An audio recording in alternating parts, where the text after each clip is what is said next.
Look, see this? Bob, he doesn't know how to See this pour. technique? It's just all foam. Look at that. Yeah, because Look at that. Bob, No. he doesn't even have the excuse of drinking. Like, this is his first There's beer. nothing I can do about that.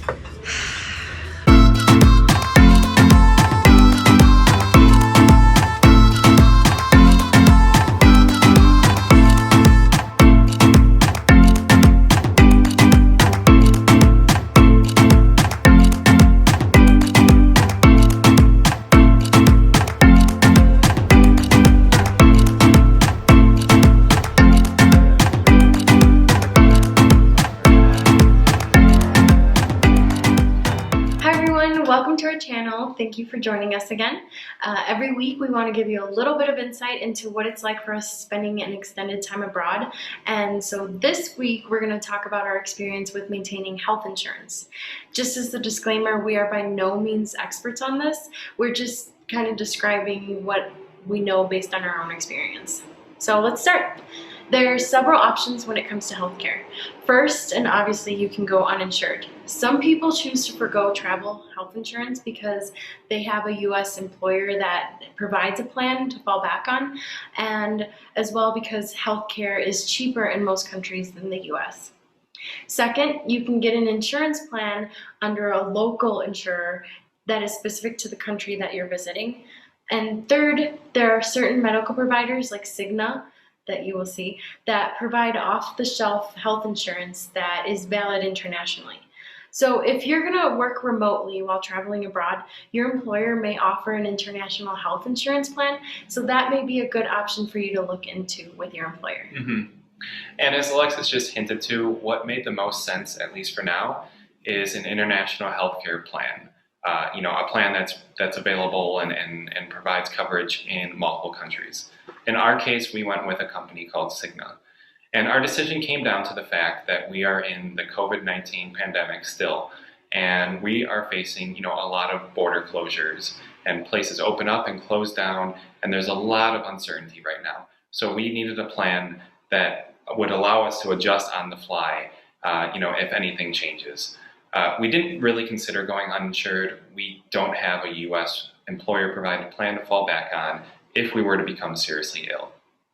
Just a note, based on what we've seen, those local plans that Alexa described earlier are quite a bit cheaper than a plan like Cigna. We may end up going back to something like that at some point in our trip, if the plans and the closures and everything allows for it.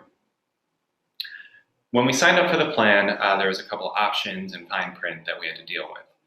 For example, the first option that you have is a plan that covers every country in the world, including the US, or another plan that excludes the US. The plan that excludes the US is quite a bit cheaper, so that's why we went with that one. Another option is pregnancy coverage versus no pregnancy coverage. Much to the dismay of our parents and our mothers, specifically, we are not planning on having kids in the next month, so we elected... Yes, or here, that's right. So we went with no pregnancy coverage. And also there's less consumer protection in the US-oriented plans.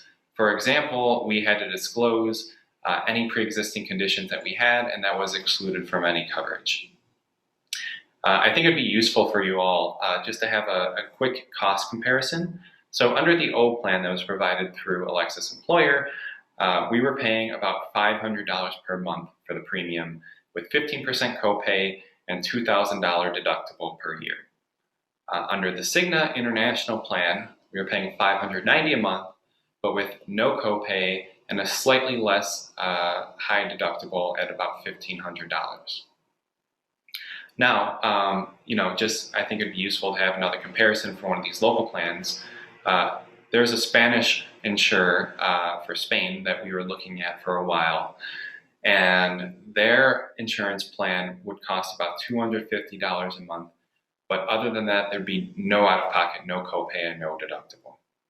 So yeah, I mean, as you can see, there's plenty of options, but enough mumbo jumbo about health insurance. Let's talk about the fun stuff. As you'll see in this video, you'll get to see nature at Chapultepec Park, which is twice the size of Central Park, by the way. It's beautiful. And you'll get to see much, much more Mexican street food, tacos, and my personal favorite, pozole.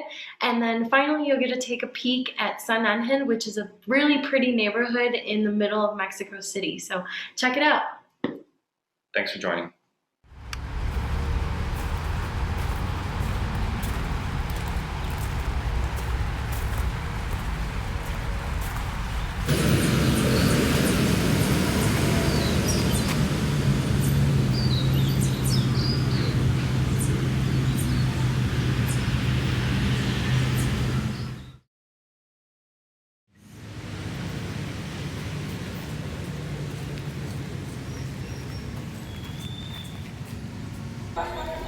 También tenemos la famosa ayuda oaxaqueña con tasajo de res, pública plaza de comida familiar. Buenos días, de este lado es la plaza de comida. Tortas, tacos, flautas, alambres, enchiladas y taquiles.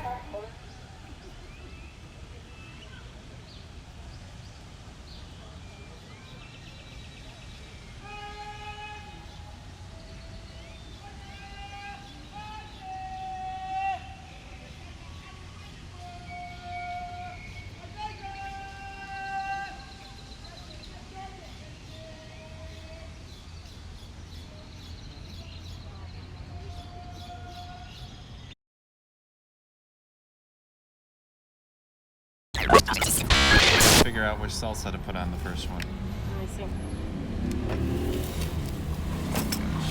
There's the diagram up there. I cannot remember. I'm probably just gonna have to try each one first.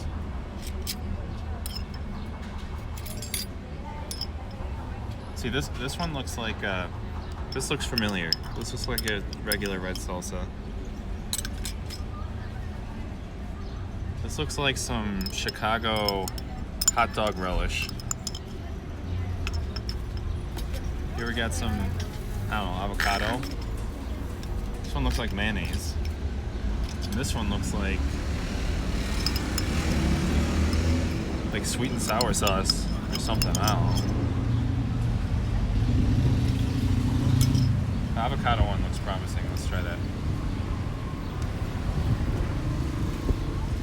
Wow, that one's spicy. That one's really spicy. I have to move over here. Yeah, it's like a fire roasted salsa. That one's familiar. Oh shoot, I'm supposed to be filming like this. It's okay. It's heavy cilantro sauce. Tastes like a lot of cilantro.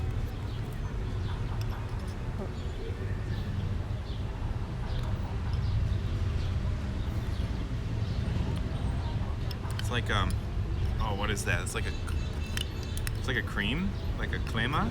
It's like sour. No, you know what that tastes like? That tastes like the white sauce that you get at Middle Eastern restaurants, you know? Tahini? Tahini or no, the one with cucumber. What's you get it on gyros. I think that's what that is. And then this one, I don't know, that one's weird. I don't like that one. Okay. Alright, I think I'm gonna go with the avocado one. I like that one. I assume it's avocado. It's nice and spicy.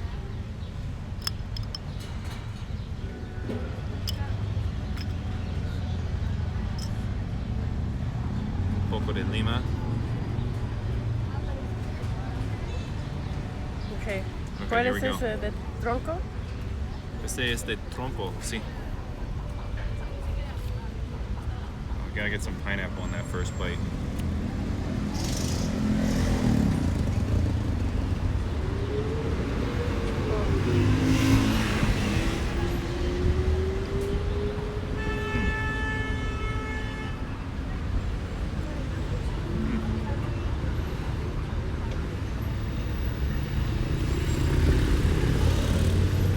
It's a good taco.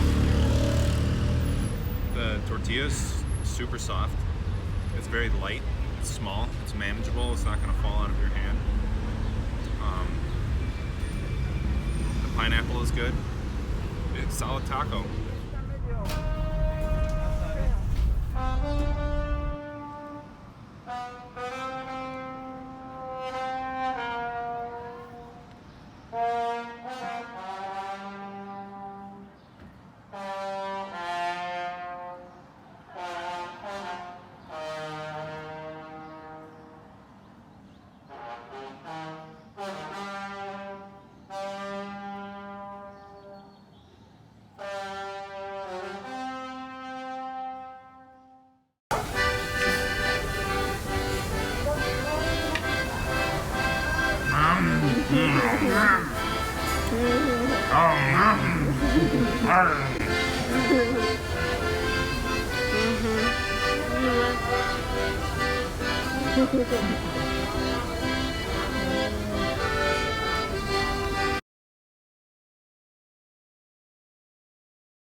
Oh, finally cabinets again. Yeah. And drawers. No, I was gonna say if we were just staying like a week, the other place where we're living out of our suitcase would have been fine. But yeah, it's nice to not have to dig through piles of clothes if you're looking for socks or something. Or shirt or something, yeah. Yeah. Awesome.